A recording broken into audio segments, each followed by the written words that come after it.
Dragon Ball Z. Super, many longtime fans, including myself, felt that chill in our stomachs after all. We were talking about a new official saga after Dragon Ball Z, written by Toriyama himself.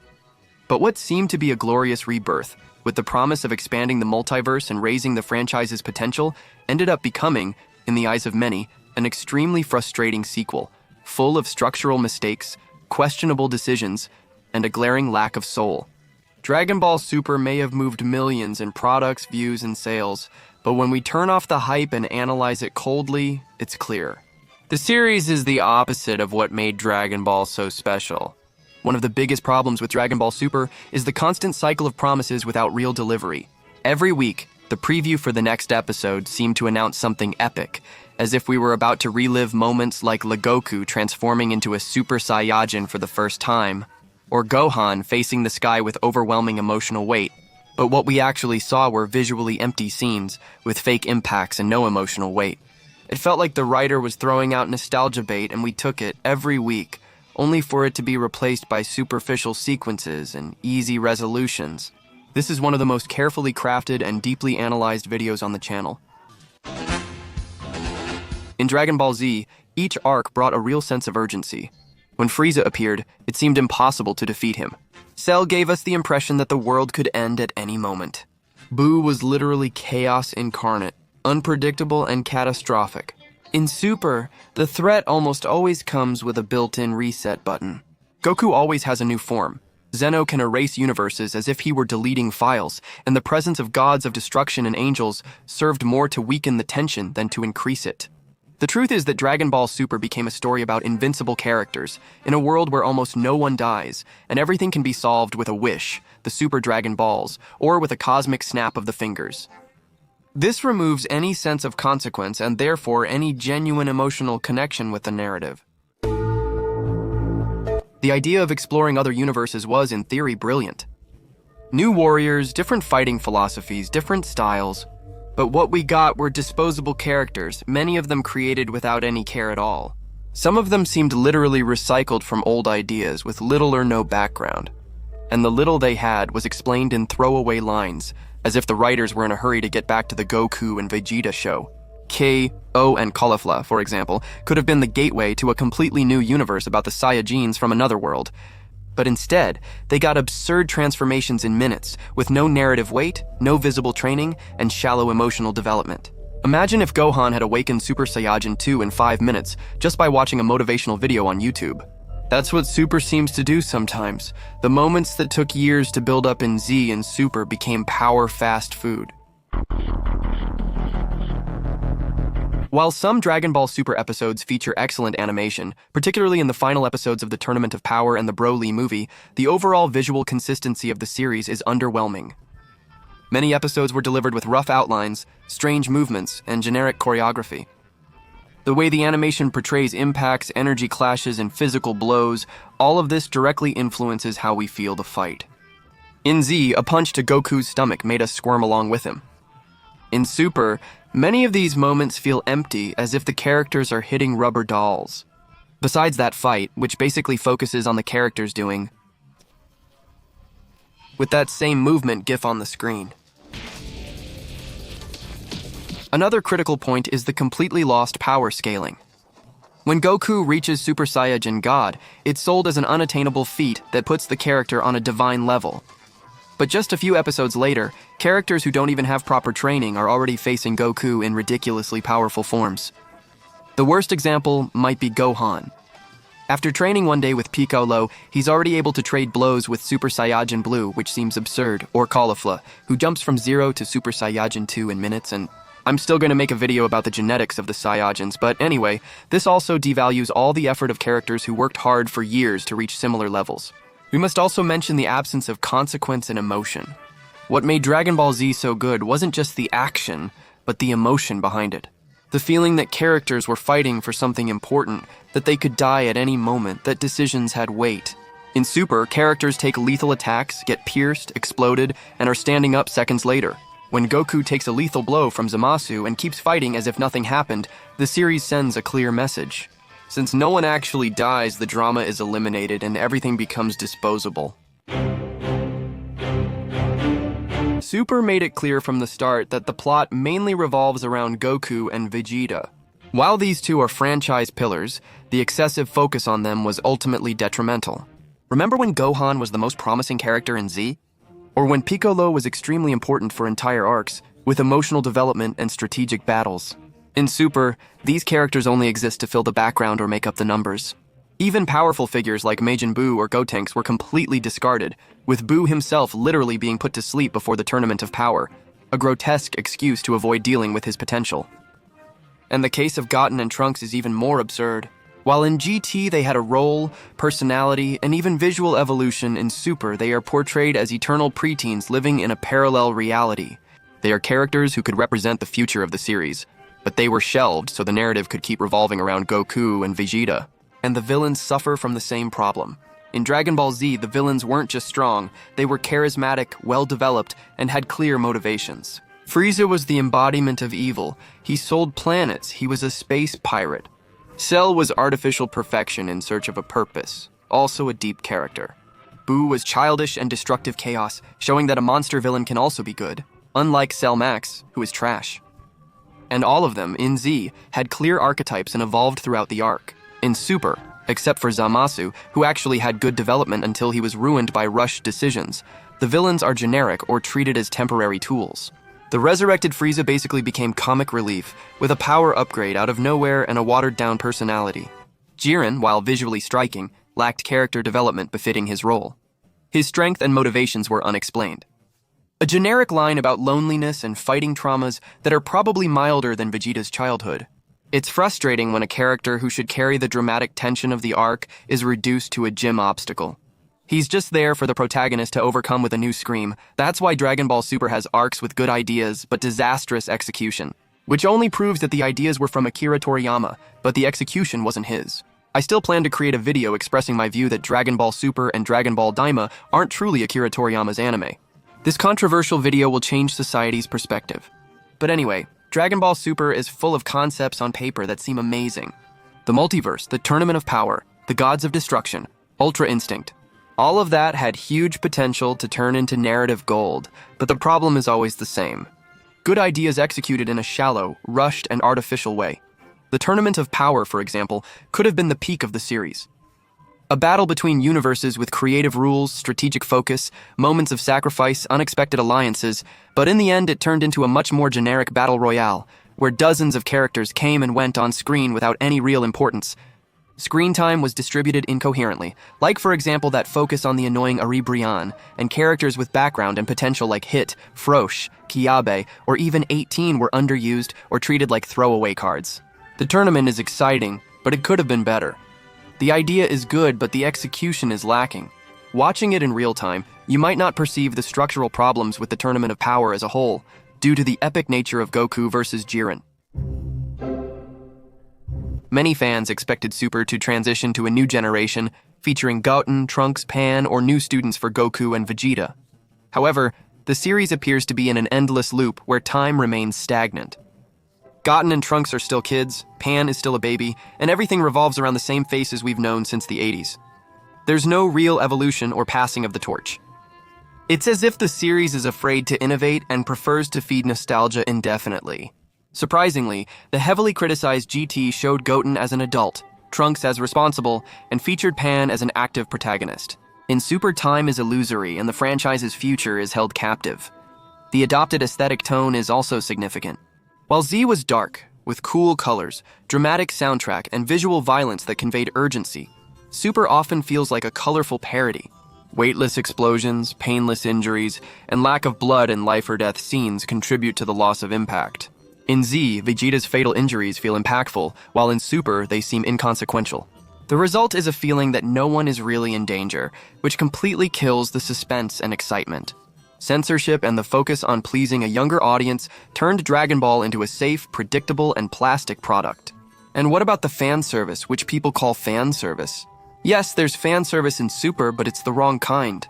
Instead of bringing back what made the characters beloved, the series just seems to put them on screen for easy applause.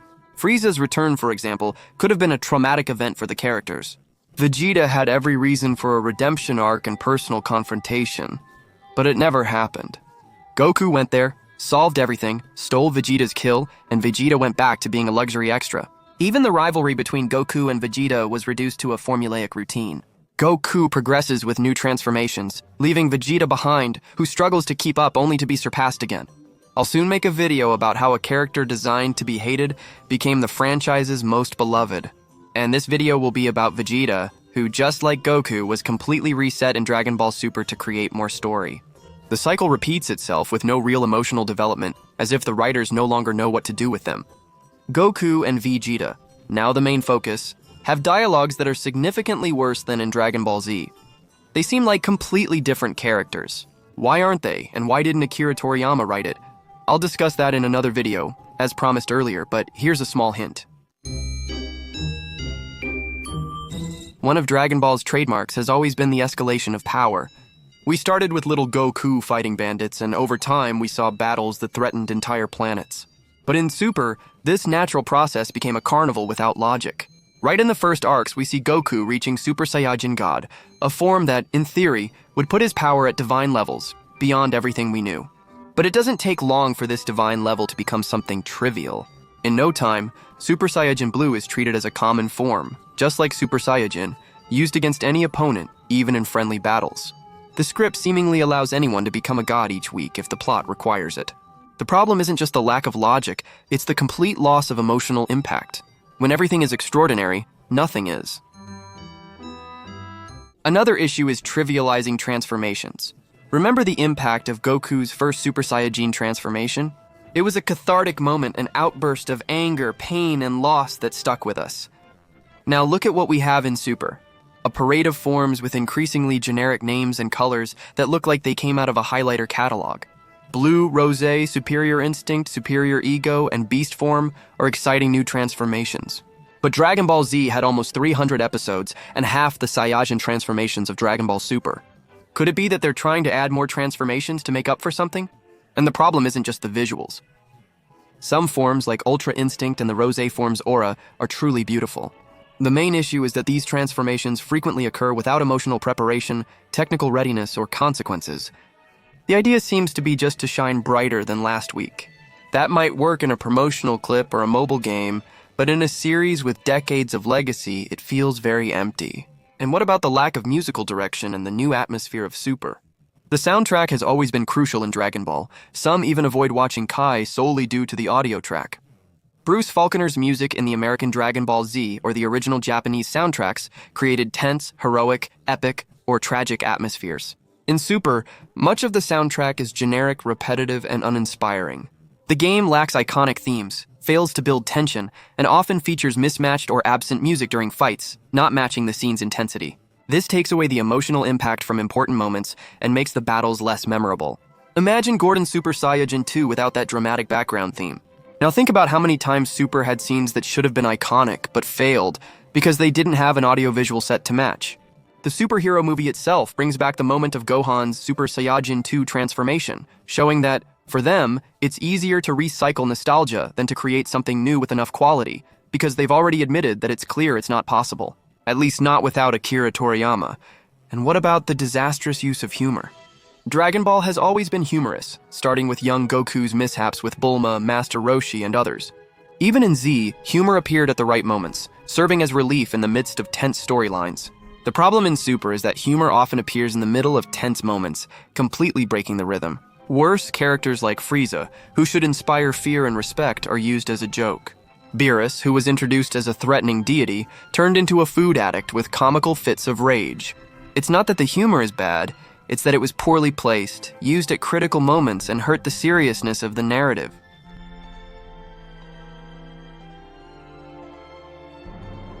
Dragon Ball Super has a major structural flaw: nothing truly changes. Regardless of the threat level, everything reverts to normalcy in the end. No deaths, no lasting consequences, and the world carries on unaffected. This not only weakens the narrative, but also erodes viewer trust.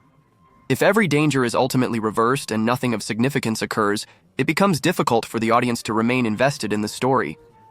Even Goku and Vegeta don't change, don't learn, don't grow as people, and honestly, the Goku from Dragon Ball Super is more immature than the Goku from classic Dragon Ball after the time skip. He's not the same character. Goku's irresponsibility and fights risk the universe, while Vegeta endlessly strives to surpass him, creating a pointless cycle. Just think about it. In the Saiyajin saga, Goku's main determination was to defeat the Saiyajins and protect Earth. He hated the Saiyajins and clearly wanted to protect people. The Goku in Super seems like someone who does everything just for a fight, but he wasn't like that. In Dragon Ball Z, a new power usually required something: intense training, a tragic loss, a sacrifice. But in Super, powers appear just because the script wants it.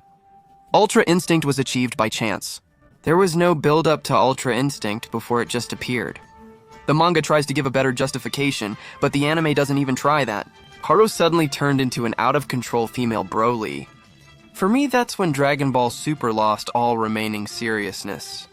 Caulifla learned Super Saiyajin 2 during a fight on a whim, diminishing the viewer's sense of achievement. There's no achievement, no reward. It's like cheating in a game. You might win, but you know it doesn't have any real value.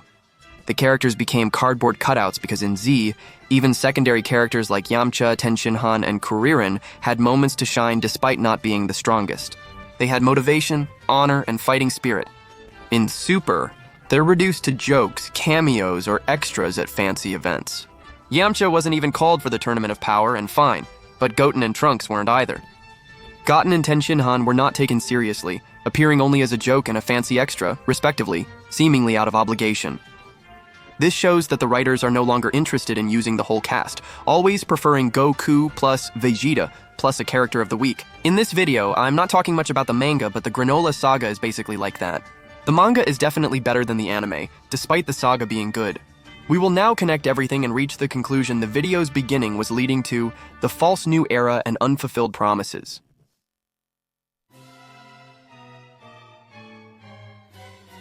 Dragon Ball Super was promoted as the start of a new era, a milestone for restarting and expanding the Dragon Ball universe. But when we look closely, we realize that what we got was more of an artificial extension than a true narrative evolution. Totally different from when you see, for example, Dragon Ball Kakame, which is made by a fan and is much better. In fact, there's a video on this channel with all the chapters. It's an excellent video that I highly recommend. You won't find a fan-made manga production of this caliber on YouTube. I'm certain you'll enjoy it.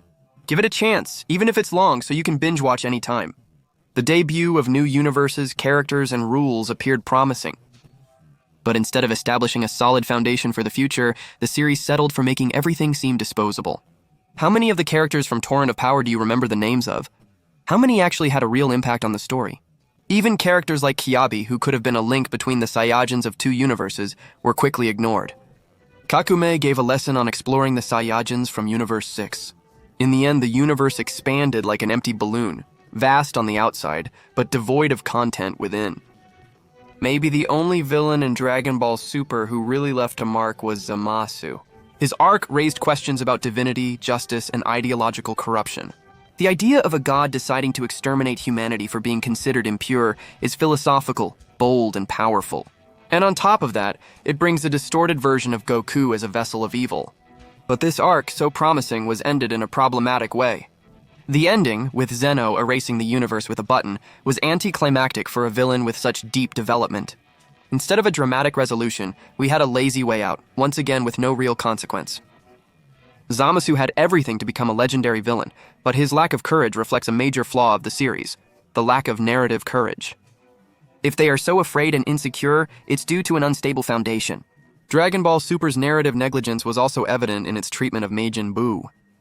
During Z, he transformed from an uncontrollable monster into a childlike yet powerful figure. And his return promised to show a more active Buu, even slim and determined to fight in the Tournament of Power. But no, the writers decided to literally put him to sleep, with a childish excuse so they wouldn't have to work on the character. Rather than Buu shining, we saw Master Kame save the day again in the Tournament of Power. A nice moment, but highly inconsistent power-wise. Even so, I really like that part, I don't even care. But when we get to characters like Broly, who did come back much better, but ended up showing how Dragon Ball Super is, in any case, a reboot. Because it shows that they were always willing to rewrite the past to adapt to the marketing of the present. It's worth noting that some fans enjoy Dragon Ball Super. Personally, I don't believe the anime is terrible. I think there's a lot of good stuff that's worth saving, but a big part of it I do think is trash. Toyotaro's manga warrants its own video. While he has room for improvement, he's undoubtedly among the best. While not on par with Akira Toriyama's work, the story of Dragon Ball Super provides a sense of continuation to the Dragon Ball series. Some grew up with Dragon Ball Super, while others enjoy its lighter, more colorful style. That's legitimate, but it's also undeniable that many longtime fans who followed Dragon Ball Z for decades felt betrayed by what they got. The feeling that everything was turned into a plastic product made just to sell action figures is hard to ignore. The essence of overcoming, pain, sacrifice, and personal growth from the classic phase seemingly gave way to superficiality. Mature audiences don't hate everything new. Many loved the remade Broly, Ultra Instinct, and multiverse building. The issue lies in how it's handled, lacking weight, soul, and consequence.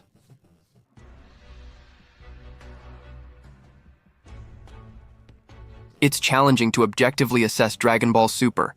Commercially, it was a massive success and kept the franchise relevant for a new generation of fans. However, in terms of narrative, world building, character development, and internal cohesion, it stumbled repeatedly. Whether Super is a bad action anime is debatable. Not necessarily, but as a sequel to one of the most iconic works in pop culture history? Yes, it fails to honor that legacy, but is there still hope? The Moro arc in the manga, which may be adapted in the future, showcased improved narrative construction with a more serious focus, strategic battles, and a Goku who learns from his mistakes. The Granola arc also tried to bring more serious consequences, memories of genocide, rivalry between races, and moral dilemmas. If Toei and the writers decide to follow this more mature path, maybe we can still see an era of Dragon Ball that respects both the old fans and the new ones. But for that to happen, it's necessary to abandon the easy formula, stop treating the characters like display dolls, and above all, remember that Dragon Ball isn't just about explosions and shouting, but about the journey, personal transformation, and emotion. Dragon Ball Super showed us that a sequel isn't always synonymous with evolution. Between occasional moments of brilliance and a flood of questionable decisions, the anime became more of a product than a story. And despite all the flash and noise, Dragon Ball Super has the major flaw of not feeling. It's often a visually empty spectacle, where the heart that made Dragon Ball special was replaced by marketing strategies. In the end, the question that remains is, where did the soul of this work go? Forgotten characters, impactful scenes without impact, divine forms without emotion, a rushed continuation made to sell the present and bury the past. This is Dragon Ball Super, and if you felt this way too, maybe you're not alone.